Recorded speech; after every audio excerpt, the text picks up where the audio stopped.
Good morning. It's bad hair day. It's Sunday. So, some people go to church on Sunday. Some people go to the Okinawa Super Arena and watch the fight between Rotang and Takeru. It's gonna be a very interesting fight. I have no idea who will win. I really have no idea who will win. Okay, but because it's Sunday, I think it's okay to. I think it's okay to speak about Jesus. Yeah. Well, on my channel, we have discussed Jesus as an archetype, the figure of Jesus. I have quoted Jesus. So it was already a topic. And for me, it took it was an extreme turn to read or to not to read, to see Sam Vaknin. Sam Vaknin has made a video. The hell is that?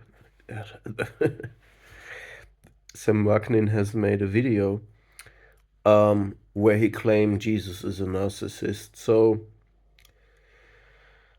as you know, Sam Vaknin is a person that inspires me because it's an intelligent person. But I believe Sam Vaknin is just a human being, and yeah, I think his way to judge other people is I think he can't do it because if you look at Jesus, what defines Jesus, what Jesus stands for is unconditional love. That is why he is the savior. And Sam Vaknin is a double diagnosed narcissist, and he speaks openly about this, which I respect very much. But it means that he has no concept about that, what Jesus stands for. Sam Vaknin cannot know unconditional love and that feeling, and I think Sam Vaknin would subscribe to this point of view. So this is why he sees Jesus through his lens and great understanding of narcissism. And I would subscribe to the point of view that Jesus is I think he is the closest, if I look at archetypes, he is the closest. Of course, he's a king archetype, but not in that outgoing, conquering, masculine, aggressive way, but in the way of the puer eternus, the eternal child, which can be part of narcissism, definitely. But Jesus is not that. It would be crazy to reduce him to that or put him in a box like that. No. I came to this insight through over time. I took a long time for me um, to recover this picture of Jesus for me. What I realized is why Jesus is so powerful and what his essence is.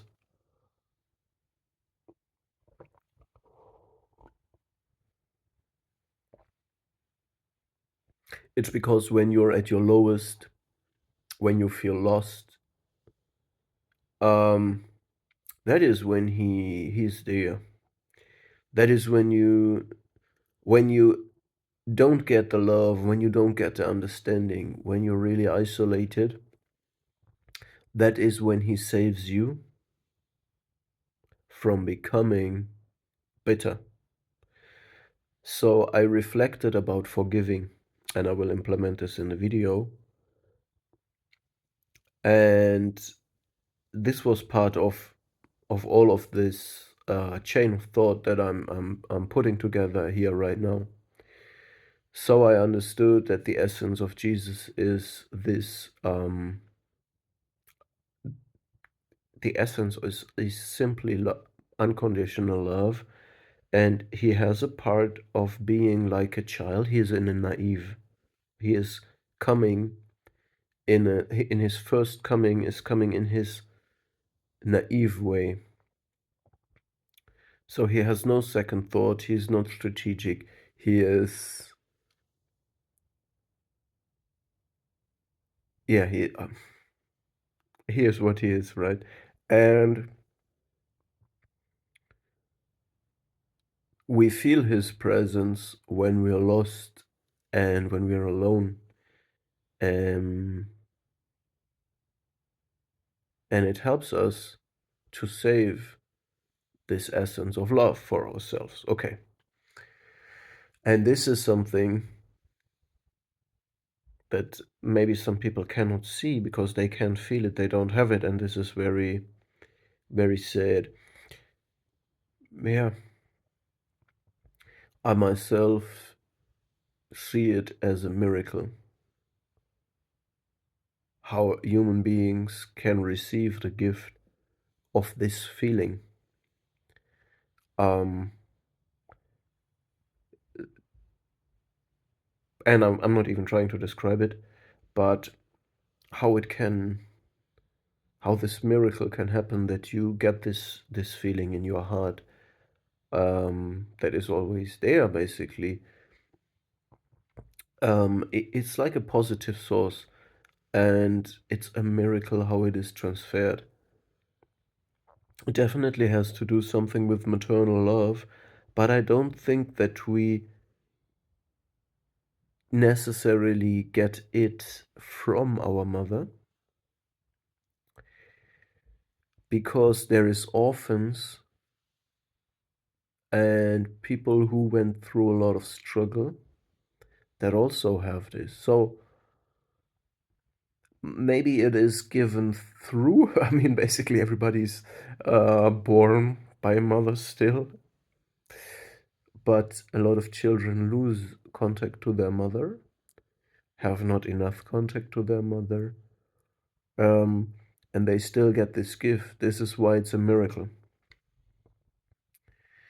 Um, so somehow it's being received, and not everybody has it.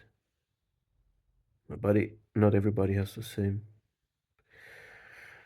Okay, I also was thinking about forgiveness, and see, I have to put this together like retrospectively. I don't know where it all began. I just put together all the strings.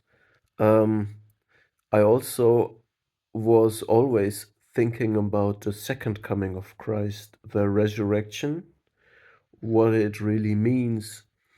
And of course, the first thought that comes to mind is that it is after any hardship, after any big break in life, we are born again in a different way. So, in my case, and I think many people can relate to this, there is such a situation once in life. I think it's exactly once in life, this big break, and it's typically between 30 and 40 years. It can be called the dark night of the soul, which is a Christian mysticistic motive. It can be called midlife crisis, whatever it's called. You can call it an awakening from narcissistic abuse. Um, it's a significant break in life which switches perspective 180 degree. And of course, this awakening feels like it goes through different waves and stages, like a rebirth goes through waves and stages, or you can perceive it as like hatching out of an egg that you have lived in all the time, and it is not an immediate clean process, but it comes in waves, goes through waves of pain, and feels like a repeated waking up. But it's basically, when you look at it in the grand scale, it's one process. Right, I'll restock the coffee. Be right back. Let me get clear and wrap it up real quick now. Yeah, I was thinking about the topics of the first coming and the second coming of Christ, and I got the picture more clear. I thought about it in relation to forgiveness. Now, let me put it down. I think when we talk about forgiveness, there is an external process of forgiving, and it is a narcissistic part of it. Okay? It means you go to the person that wronged you, that abused you, and you tell them, I forgive you for what you have done. You communicate it in some way, you show it. It's the external way, and it has this narcissistic component because it's grandiose. It means that you are superior to the person because the person was desperate and hurt itself. So the person was hurt, desperate, needy, and it needed to hurt you. It had to do it because it perceived you as superior to it, and the person is competitive. It needs to change the power dynamic. Therefore, it undermines you, it hurts you. And to forgive the person means you stay in the superior position because you say, you know what, I have so much grace, I have so much energy and resources in my life. I have the capacity to forgive you, even though you stole from me, you took from me, you betrayed me. I have so much love. You cannot, I'm not, I'm not accepting you as an enemy. I forgive you, something like that. So it has got this narcissistic, grandiose part to it. By the way, when we transfer this, I didn't want to make the topic more complicated, but I have to. When we transfer this to the political situation at the moment, it would mean to us to say, you know what, Mr. Putin, you have invaded. You had to invade Ukraine. You had an infantile defensive reaction. You have this tantrum. You saw the necessity to kill thousands of people, so you let it escalate. But we have the capacity to make peace. You have the capacity to make war because it's a primitive, aggressive reaction that shows that you not accept the natural hierarchy, the natural play out of powers. You don't accept it, and you make war. But we have this parental quality to still love you and to find a compromise with you. We have the capacity to make peace. You don't have it. So it's a humiliation in some way. It's a grandiose display, and it can be humiliating for the person that is making war and showing this aggressive side to be offered peace. And because because it shows a capacity of that the aggressor does not have. Okay, so to make real peace, you need to respect the other side. Also, it would mean to say, you know what, we respect you in a way that we understand why you did what you did. We don't accept it because it's not acceptable to kill people, you know. It's young men dying on both sides. Good young men that would never want to kill each other. These people want to be with their family.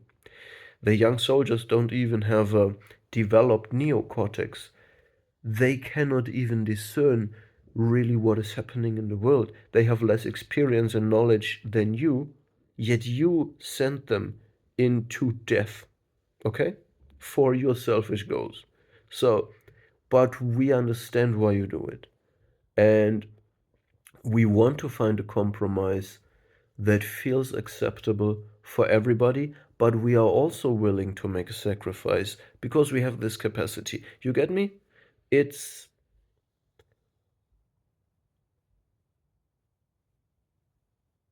it's a display in some way that is showing a certain superiority and grandiosity, and this is what Christ needs to show when he forgives and makes peace.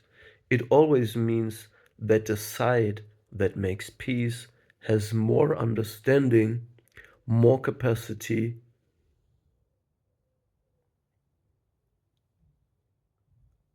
and basically can let negativity and hate perish in itself. So you need the capacity, if you make peace, to let hate, envy,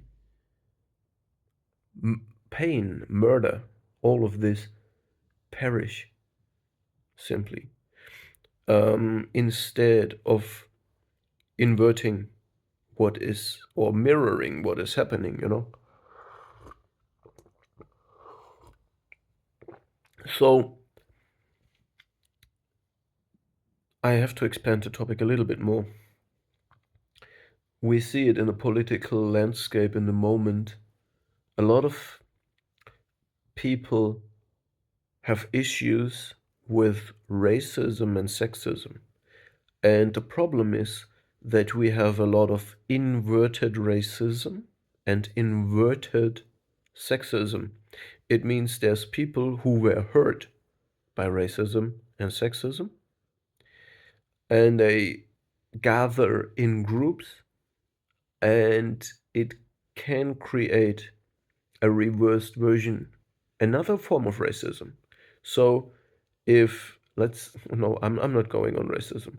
I hate to make people in categories like black and white. I hate it. I don't support this point of view.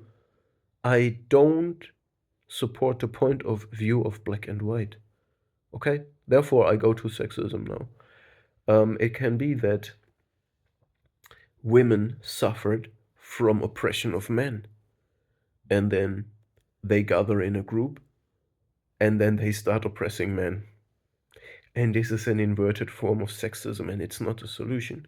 It means that there is more oil put in the fire.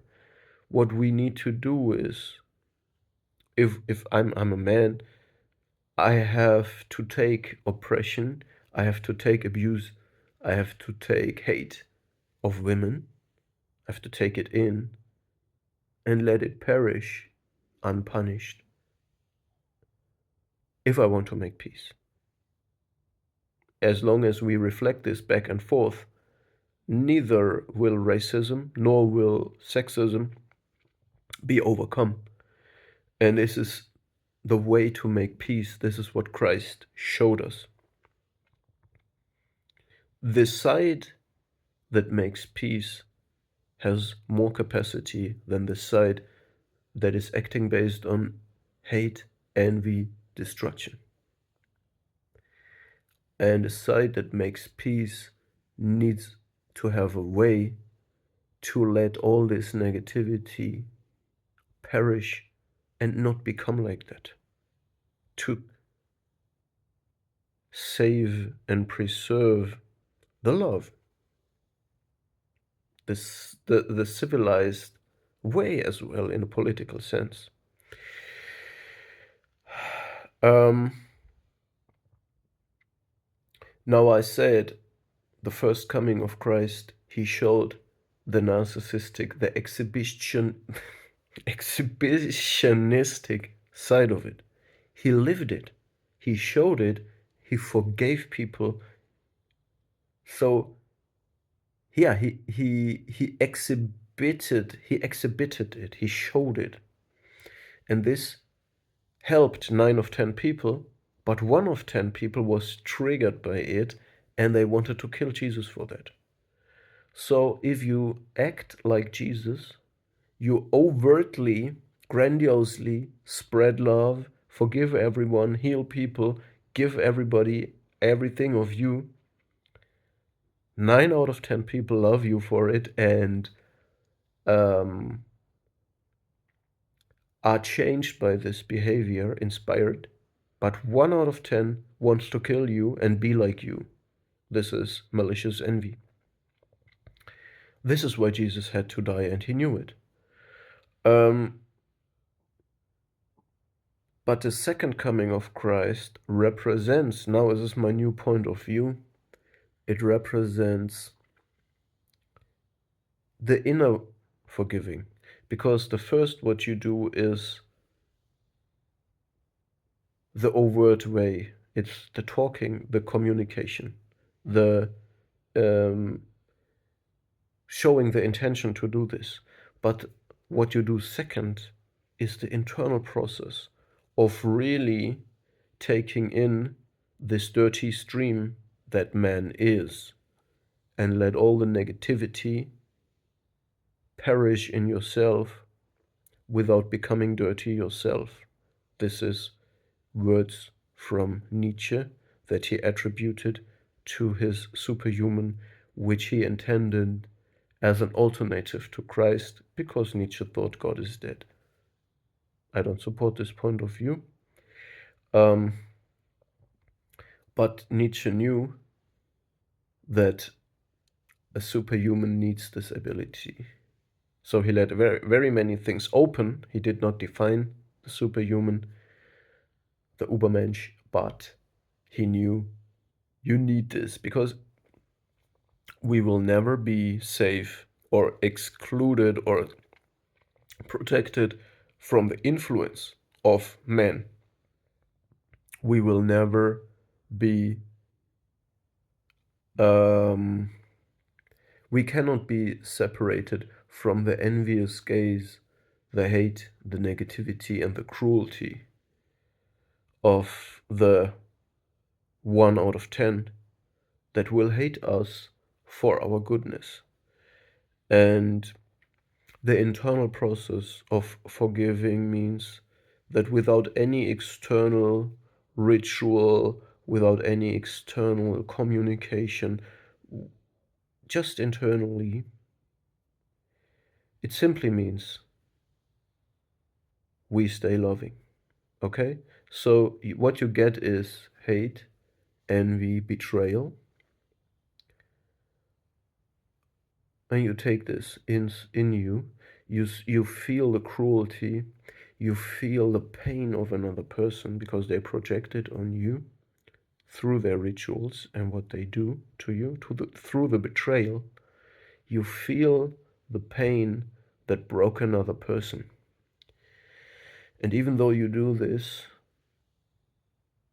you say, okay, it does not change me. I stay who I am and I stay with love. I don't become bitter. This is the internal process of forgiving. It simply means you can take it in, but stay loving. You don't respond in the same way. Doesn't mean to me, but these are details.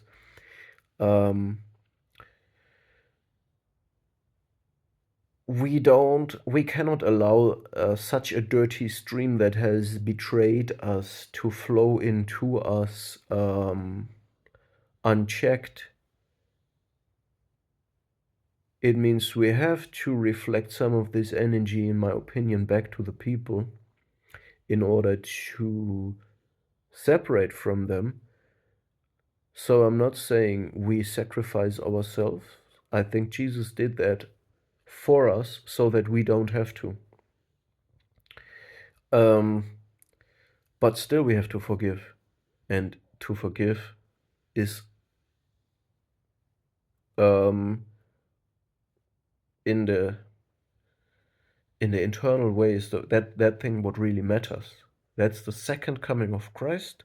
It represents the internal process of forgiving, and this is the only thing that matters for you, really. It's to stay to stay positive, yes, but to stay loving, loving yourself, loving others, and you feel it when you're alone and in absolute isolation and at your lowest. Then you feel that Jesus is there as a savior to remind you that this is what really matters. And you don't know what self-love is until you're really alone and nothing worked and you are really stripped of everything else. And now is the time to love yourself, to be happy with nothing. And this is, we talk about this on YouTube so much, but who can do that really? Who can do that really? All right, just my thought about complex things. We have woven together the political situation of making peace. We have seen the first coming of Christ, where he exhibited in a naive way his superior and grandiose way of loving like a child. And then he was crucified. And in the second coming, he did not exhibit it anymore. He was not naive anymore because he learned that this behavior leads to, it helps a lot of people, but it makes a few people want to kill him, and he was killed by his own people. And in the second coming, he did the internal process which led him to heaven.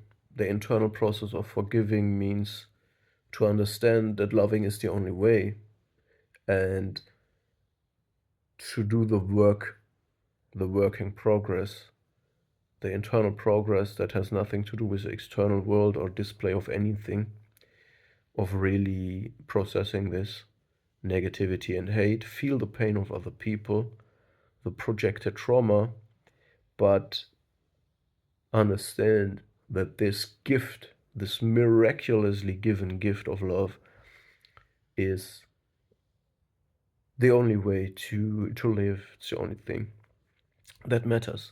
Okay, yeah, all of these things, we have woven them together, and I hope I could inspire some people in a sort thought process. So yeah, um yeah, this is the video that is there to recover Jesus for me. Yeah, I even put Jesus on the test, because some Wagner criticized him, but yeah, I recovered him from me. Also, Nietzsche is an important person for me, and Nietzsche was very impressed with Jesus too, and he said that Jesus does not show the signs of slave moral. So Jesus, he was very impressed by him too. So yeah, feels good. Second coming, Jesus resurrected. And we can too. Okay. Yeah, it's Sunday. I think it's allowed to speak about Jesus. And what do you think? Who will win? Rotang or Takeru?